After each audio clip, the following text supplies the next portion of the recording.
and welcome to Career Center. I'm Kimberly White, Executive Director of the Community Career Center, a resource center located in Naperville for people in career transition. If you are unemployed, underemployed, or seeking a career change, this show is for you. Career Center will bring human resource professionals and other experts together to provide job search tips to assist you as you search for your next success. Joining me today is Les Balick. Les is a successful business professional who, prior to retiring, had a broad-based background working with diverse for-profit and nonprofit businesses in both public and private sectors, which spanned over 4 decades. Les, thank you so much for joining me today. Thanks for having me. I appreciate it. So, Les, let's start off by you just telling the audience a little bit about who you are and what you've done. Most of what I've done in the business world has been around what is called supply chain today. But I've run businesses, I've done a variety of startups, I've had high-level executive positions. And after a period of time, I started doing consulting. I had a couple businesses in consulting with some partners. And I've been doing the Career Center for about 7 years. I love helping people, and I was doing that in various jobs, including mentoring them. Well, I'm glad you mentioned the Career Center. Les has been a volunteer for, you said, 7 years now. Wow, yes. It's been that long. Great. Thank you for your help there. You're welcome. So Les, talk to me a little bit about how you start your sessions when you meet with our clients at the center. One of the things I try to do is provide some comfort level so that we're starting to talk and engage each other in the short time we have, so that we can talk about things that are on both of our minds, but I want to get them out of the mode of feeling tense, because the tension doesn't help them kind of open up to what they really are looking for. So, and I might break into something like, how are those Blackhawks doing? Right. And whether that gets them off or not, it doesn't make any difference. It's kind of like setting the stage for just a dialogue, which is what I'm looking for. So the intensity isn't there. Right. And then what do? Do you go like talk about their background, their resume? Do you bring that out next? Or? Sometimes they put the resume on the table and I put it aside and say, I want to know who you are first. The history is information that is interesting, but I don't know who you are. So I'll ask them sometimes who you are, and they'll start telling me the business bureau information. I say, well, that doesn't tell me much about who you really are and what you really like. And I'm interested in their passion, which takes some time to bring it out. It might come out at the end of the session because they don't know what that means. Do you find, because you've been doing this now for quite a while, do you find that once you get them comfortable talking, they're able to open up a little bit more? They open up more, and at the same time, I challenge them often. I'll say, well, what do you really want to do? Well, I want a job. Okay, well, that's nice. What kind of a job? What have you done? What is your real capabilities? Tell me about yourself. And I kind of get them to recognize they have uniquenesses that sometimes they forget about, which doesn't help them in searching because they believe they can only do one thing. And I remind them that's not possible. Just do, I don't like accounting anymore. Well, let's talk about what else you want to do. Right. So then how do you know what outcomes they want? I ask them what they're looking for, and sometimes I dissuade them. I want a job. Sometimes they're so tense, I need a job right now. Well, I can't give you a job right now, but let's talk about how you're going to find it, particularly when it comes to planning. And for a lot of people, planning is kind of like getting on the internet and trying to find a job immediately, which isn't necessarily beneficial except for their keys, their keystrokes, which isn't providing very much. Right. So when a job seeker talks to you about possibly changing careers, and they've been doing something for 20 years, and you see their resume and you see different things that they can do, how do you go about? Most of the time, the resume reveals something about what they've done before. Sometimes it's a little more information, particularly if you give me some of the education. On occasion, I've found some folks that have been in the military and have kind of dismissed it as non-relevant, and I pull it out of them. And discovered in many cases, people have done things in other backgrounds that are very important for them where they want to go next. They almost dismiss something. I've had somebody talk about inventory in the military, and they forgot about it. And I said, why? Right, right. So networking. It is crucial. For many people who are basically social, they kind of get it, but I have to really work on them as to when they're networking, what is it you're trying to convey to somebody else? It's not about asking a friend of yours that I need a job, because today that is most difficult for most people to shoulder. It's what is the message you're trying to convey? Who do they think they know once you're able to convey to them exactly what is it you're looking for and why? And the why is very important for them.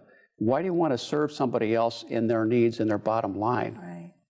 You mentioned social for folks that are social. What about for those who For those are who not? aren't social, who live in a cube most of their lives, it's very difficult because they're afraid to say that they have any friends or clubs or anything. So I have to work on that a little harder and ask them to think about all the people they do know in other settings, including people they may have gone to school with in the past, past professors, anybody who comes to mind, and make a list and start deciding how to prioritize that for one-on-one sessions.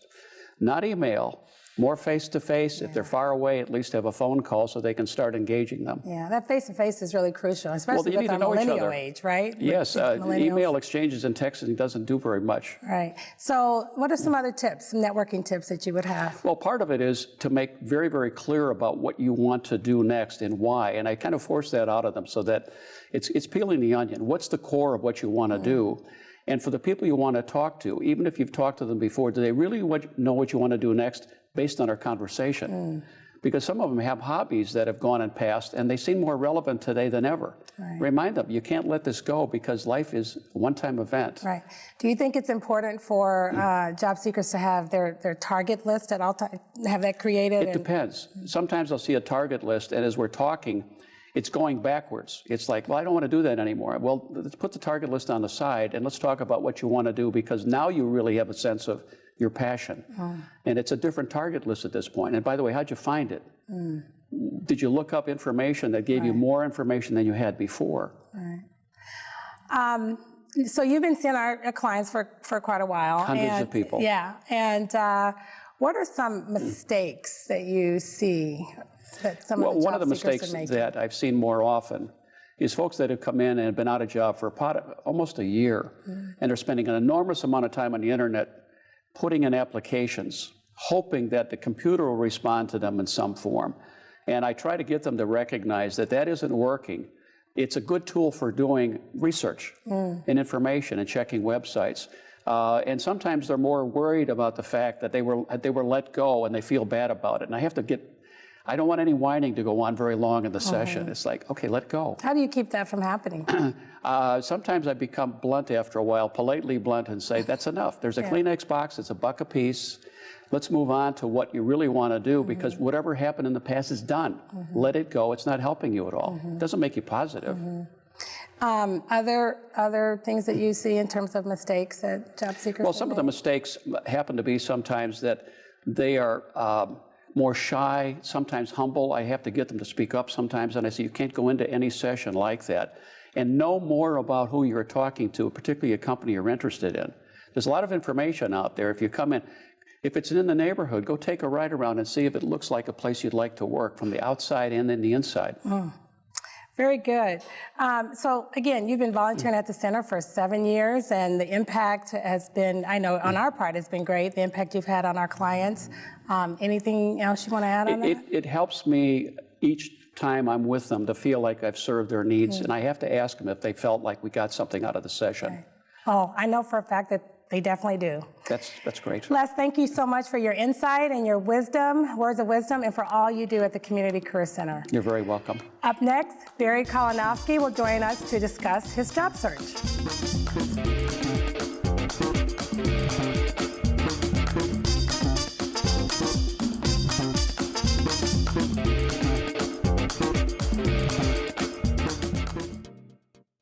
So, I'm kind of new here, but I've noticed a trend. My human does this funny thing where she goes around and gets all my toys, and then she hides them in that basket by the door. But it's always the same basket, and it's always in the same place.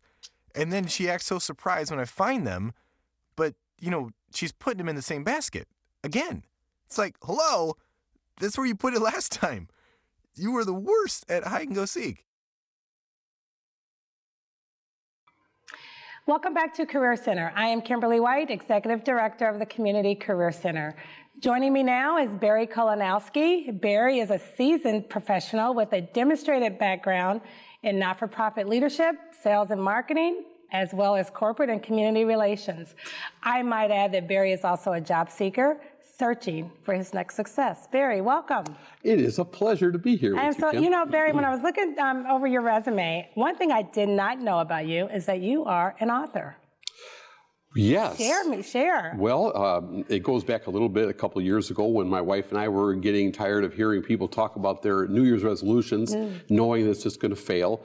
And we embarked on an adventure of our own, and it became a book. We decided to start our New Year's resolution February 1st of that year, and it was a 30-day plan that we would re-up the contract with ourselves if we wanted to do it. Had nothing to do with losing weight, but we lost weight. Right. Had nothing to do with personal development in a strict sense, but we read more, we rationed our television watching down to 3 hours a day. Wow. And that was really something, coming home and just saying, so how was your day? How's your day? And so that was one book, and then you had another book. And the other one's 7 Sales Secrets for Non-Sales People. Okay. It's actually a book designed on the decision-making process, because we understand in sales that people don't make rational decisions. They make decisions and rationalize them. And so all of us have spent more than we should have on a certain product or service, but we've done it because of what? And that's what the book's focus is all about, to learn those 7 things that motivate us to buy. Okay. So I know you had sales background, and you also have a not-for-profit and some other things. Can you share a little bit about your background? Oh, sure. I would probably break it up into 2 pieces. Okay. For 20 years, I was an ordained minister. Okay. And we had some cancer issues in our family. And I unplugged, went to work for the American Cancer Society, of course, and then logged on there, spent a number of years there, became regional director for that local office, and then launched into other things like Safer Foundation, working with guys coming out of prison. So I went into a nonprofit segment right out of ministry-wise, where I could combine my interest in helping others with some of my business interests as well. So you've been working nonprofits. How has the economy in your mind affected nonprofits? Well, I think we can see it. In fact, the reason I'm in the transition was because of state funding for one of the nonprofits was cut so severely that they decided to close the local office. So they're making a big difference in how many staff members that are in existing nonprofits are being asked to do even more.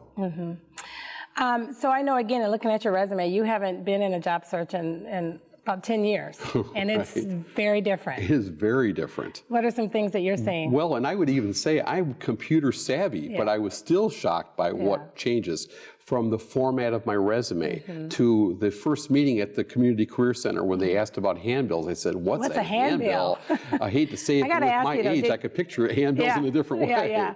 Did you have a 5-page resume when you came to the center? No, I knew better. I said I had 1-pager, but actually I found out in my transition from the Career Center that I better to have a 2-pager because of the position I'm seeking. So it made a big difference. Good. So I know that you spend a lot of time at Job Club. You come every Wednesday. So networking is clearly very important. It is. How are you utilizing your network, and how did you go about building your network? Right, and it's obvious that you want to connect with as many people as possible because they know somebody who knows somebody. I've been a big proponent of LinkedIn. So networking is really just a live version of LinkedIn where you're connecting with individuals. And I felt like the more people I could hear from and connect with, the more valuable that time would be spent. In fact, one of the first weeks I was in job search and I was looking at networking, I went to 8 network groups in 1 week. Oh, wow. Because I didn't know quite what I wanted to do. And I found there are different personalities in each one, but I centered on the one on Wednesdays at the Community Career Center because it was the best of all those worlds in my estimation. You know, people say often that networking with people that are unemployed is, why would you do that? And you find when you're at Job Club that you're networking with folks who are unemployed, but yet they know other people. So exactly. Yeah. I mean, you think about when you know somebody, you know them for that segment of time, and it's almost like they didn't exist before that time period. But everybody's had a vast life experience that took them to all sorts of different places in the country, perhaps, but certainly different vocations. Right. So let's go back to your background. So you work for both nonprofit and for-profit companies. Differences? Is there? There is a lot of differences. Even in fact, during the networking, I found a lot of people who are in for-profit industries for much of their career are looking at transitioning to nonprofit, and they want to sit down and talk with me because I was in that world and still am. And just simple things like they don't call themselves companies, they call themselves organizations. And that reflects in your resume, that reflects in your cover letter. The whole terminology world is different. It's not metrics, it's goals, it's not outcomes. Well, sometimes it's outcomes and goals too, but it's just a little bit of a tweaking. And it's important to kind of speak that language even from your job search in conversation or in print. Absolutely. So let's talk strategies. I know you probably have created some strategies to kind of help you or assist you as you're going through this search. Can you give me 2, 3, 4 or so? Yeah, well, I tell you, first thing, I'm a big to-do list person. I love to write it out. So every morning I start with that list and move over the things that I accomplished from the previous week and did not, and then I update it. But I use that, my strategy is starting there. My strategy is working with LinkedIn. I use LinkedIn a lot. Again, I've had meetings with people I never met.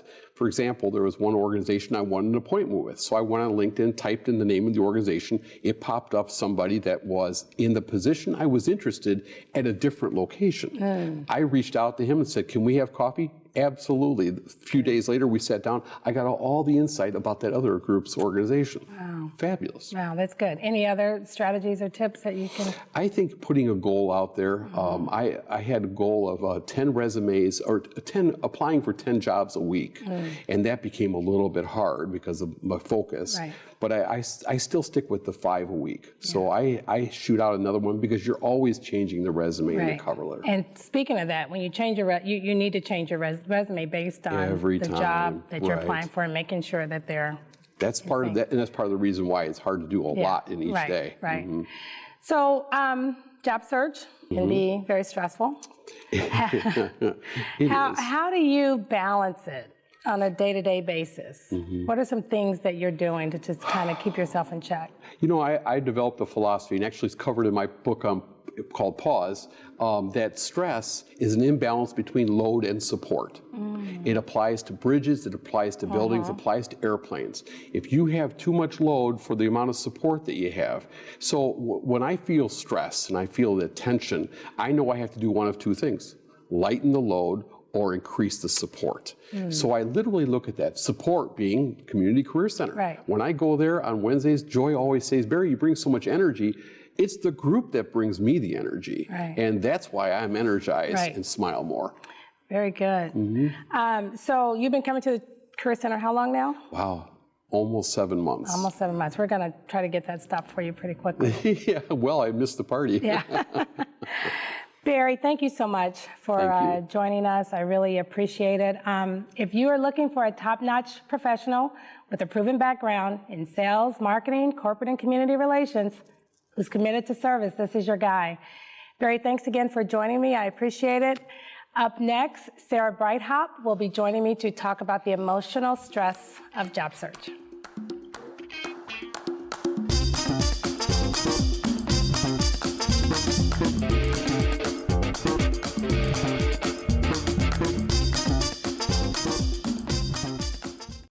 Good things happen at the Forest Preserve District of DuPage County. Experience more than 25,000 acres where native plants and animals make their home. Discover the scenic beauty of over 60 forest preserves containing forests, prairies, and wetlands. Explore the wonder of changing seasons along 145 miles of trails. Get outside and discover the good things that happen when you visit DuPage Forest Preserves.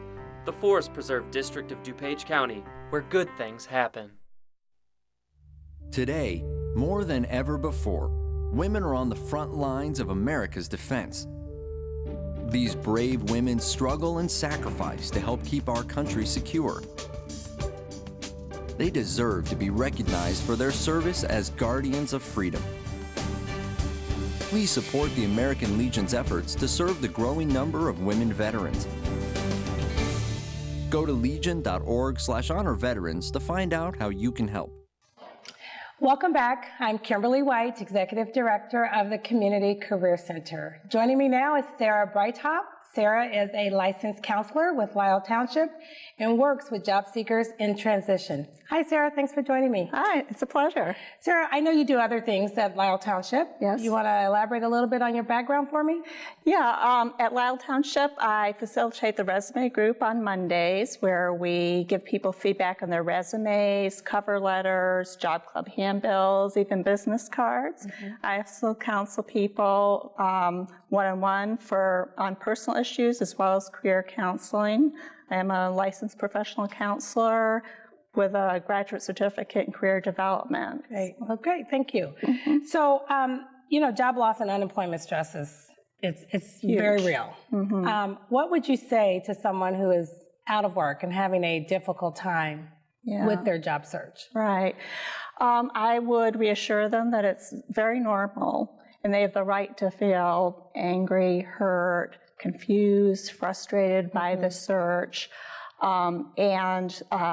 That while it's challenging, they're not facing it alone. And that's really part of the key of getting through the emotional roller coaster of the job search, is to surround yourself with positive people, draw the support from your family and friends, as well as other resources in the community, like the Community Career Center and Job Club.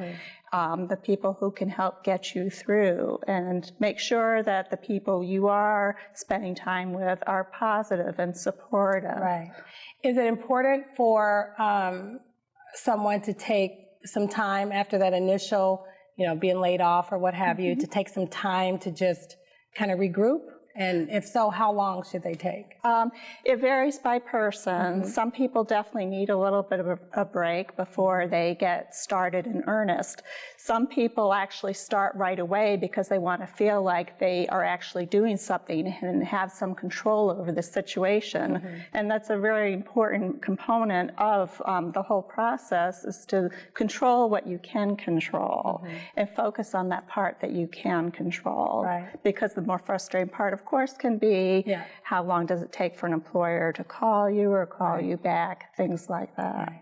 And I would imagine there are some healthy ways to deal with the emotional stress of a job search. Absolutely. What are some of those? Yeah, you want to be sure to take care of yourself, and some pitfalls can be, trying to do your job search alone and staying behind the computer, not getting out there among people.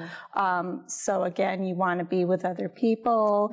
You want to take care of yourself. And by exercising and eating right. Exercise, eating right, getting enough sleep, really kind of live on a schedule like you did before when you had the structure of a job search. Because one thing that is so difficult for people when they lose a job is they lose that structure, among other things, the camaraderie and the support at work. Right. Well, to your point, they lose structure, they lose a sense of identity, right? Absolutely. Self-esteem, self-confidence. How do you kind of muddle your way back up from that?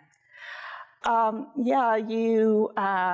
there's a lot of things there, right? But you are not just your job, and you're not just your career that you lost. You're, so much more. So you focus on the other parts of your life as well, and the whole person, taking care of yourself.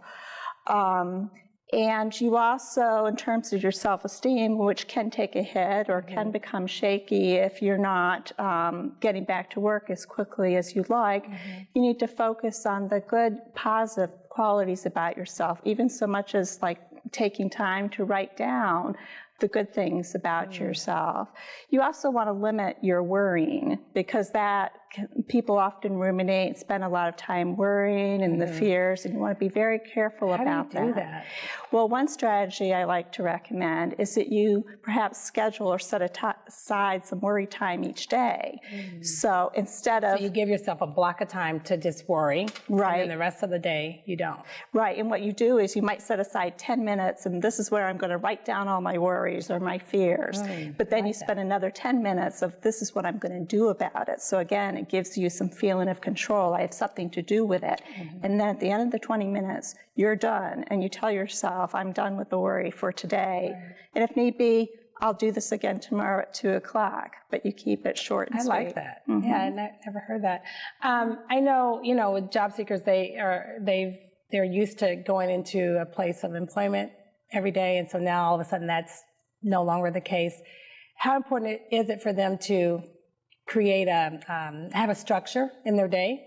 And what are some tips for them to go about doing that? Right. I think it's very important. So one thing I recommend to my clients is, try and schedule out your week on a calendar, whether it's on your smartphone or on your computer or a paper calendar, much as you would like a job, and treat this like a job. And schedule out specific times to do things like looking for jobs online, networking, schedule in the job club on Wednesdays at 10:30 at the Community Career Center. Also schedule in some things to look forward to, schedule in the exercise, schedule in, getting together with a friend for lunch. Take a little advantage of the flexibility that you have while you're between jobs, things like that. While they're going through this, how would you recommend that someone maintain a positive attitude? How do you go about maintaining that positive attitude? Right. Well, one thing is that you try and think of this as new opportunities. Instead of, I have to have a job, I have to get back to work. Treat each as a new possible opportunity for something perhaps even better, or, your Maybe job loss. transitioning, if you had been thinking about doing some transitioning in a different job or something, or Absolutely. a type of career. Absolutely. I've heard from so many people who actually landed better than what they had before, or they ended up doing something they never knew they could, and feel like it was a blessing in disguise, the job search. The other question I have for you is, we have a lot of job seekers who are parents, and this is tough on kids. It's tough on the kids. It's tough on our spouse. What are some tips there for both the parent and/or the kid or spouse? Right. If you have lost your job, or if you're looking for a new job and perhaps you're still employed, I think the most important thing is communication.